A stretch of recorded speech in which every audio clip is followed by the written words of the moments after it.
Right now, we think there are about 450 or 500 North Atlantic right whales, but there used to be a lot more of them. Their population was decimated by whaling, but now their population is still really limited. One of the major causes of death today for those animals is entanglement in fishing gear. The gear wraps around a couple of different body parts in such a way that it's tight, and not only constricting the body part, but also between that and the next body part you can get rope or net cutting down into the flesh, into the bone, and very often also impacting its ability to feed. But also you can have yards and yards of rope and other gear being dragged behind the animal. So in addition to the tissue damage and the presumed pain, there's also a question of drag. And the drag, we believe, is a very significant part of the ultimate demise. Quite often we'll be managing animals that are in Georgia and Florida that are thin, chronically entangled, and going downhill fairly rapidly. So let me tell you about a particular right whale that we call EG3911. So she was born in the waters off of Florida in 2009, and she was first sighted as being entangled in fishing gear on Christmas Day in 2010. She was about 20% thinner because of that entanglement. Up to 400 feet of line wrapped around the animal, and then it trailed behind her as she swam. They went out and had 2 disentanglement attempts that were unsuccessful because she was very evasive. And at that point, they asked Michael and his team to administer a light sedative. Sedation of wildlife in a terrestrial situation has been quite well worked out.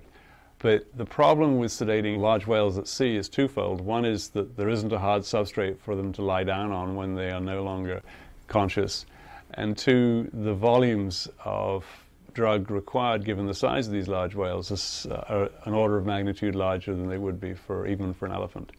We try and get our best guess as to how heavy the animal is, because obviously if you don't get that right, you run the risk of overdosing or underdosing.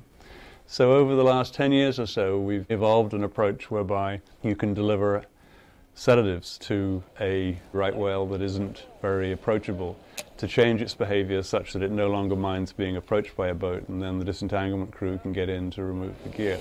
2 shots. 2 shots, guys! In addition to that, we wanted to know what impact both the sedation and the disentanglement had on the ability of the animal to swim and dive and respire.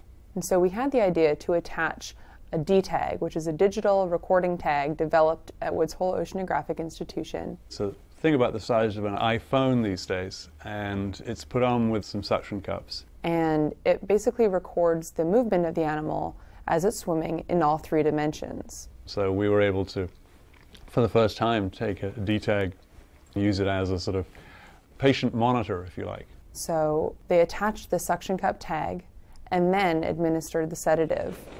After that, that's when they removed the fishing gear.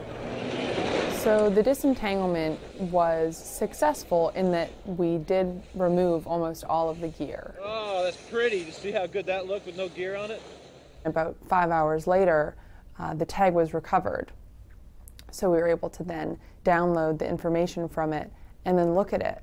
Immediately after the disentanglement, she was diving faster, she was diving much longer, and those dives were almost twice as deep as when she was still entangled in the fishing gear.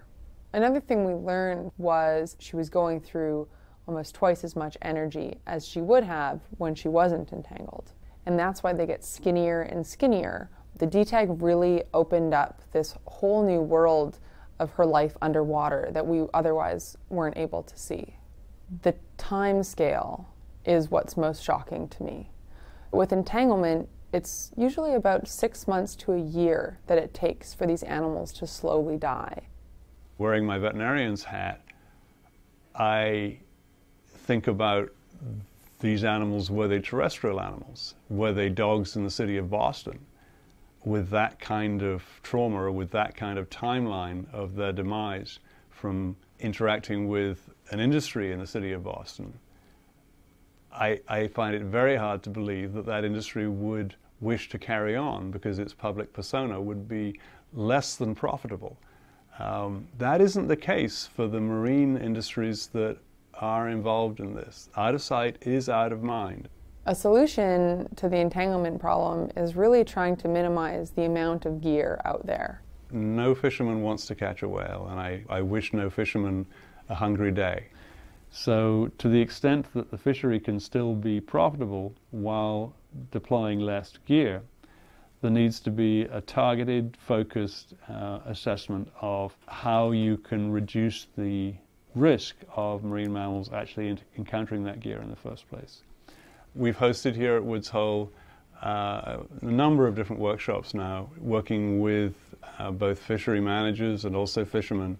And we were able to talk with the fishermen about what might change so that they could continue to catch their fish and stop catching the whales. And the friction was very low. It was very supportive. We all had the same agenda.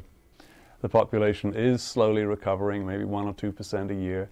There is significant optimism that we are actually doing quite well in terms of managing the recovery of the North Atlantic right whale. So on February 1st, 2011, I'll never forget this, Michael walked next door to my office and he said, they've received a call of a dead North Atlantic right whale off the coast of Florida. And I said, is it the one? Is it 3911? And he said, we don't know, but are you coming? And sure enough, by the time we got to Florida, we heard that this animal was 3911, so she didn't make it. So when we showed up on the beach that night, and I remember walking out there and seeing this huge right whale, or it's what I thought was huge, but she was only 10 meters, she was only 2 years old, and all these people around her that had been involved in her life at some point to learn from her what entanglement had caused.